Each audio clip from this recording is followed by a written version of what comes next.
بسم اللہ الرحمن الرحیم۔ السلام علیکم۔ ہر مقصد میں کامیابی کے لیے جمعرات کے دن کا خاص عمل۔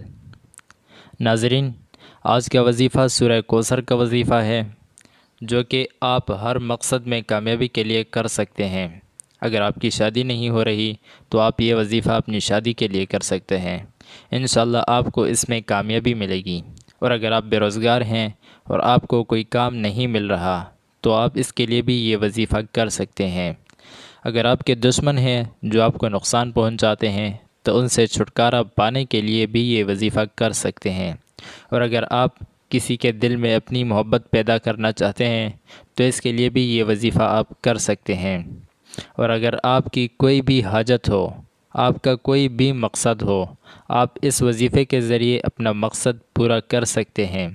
آپ نے صرف 3 دن اس وظیفے کو کرنا ہے اور انشاءاللہ 3 دن کے اندر اندر آپ کا ہر مقصد، ہر مراد پوری ہو جائے گی۔ وظیفہ آپ نے کچھ اس طرح کرنا ہے کہ اول و آخر ایک مرتبہ درود شریف پڑھیں۔ درود شریف آپ کوئی سا بھی پڑھ سکتے ہیں۔ اگر درود ابراہیمی پڑھ لیں تو زیادہ تاثیر پیدا ہوگی۔ اور درمیان میں 129 یعنی 129 مرتبہ سورہ کوثر پڑھیں۔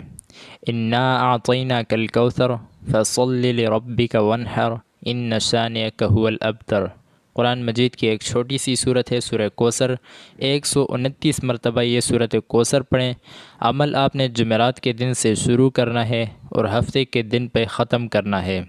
وظیفہ آپ فجر کی نماز کے بعد یا عصر کی نماز کے بعد یا عشاء کی نماز کے بعد کریں۔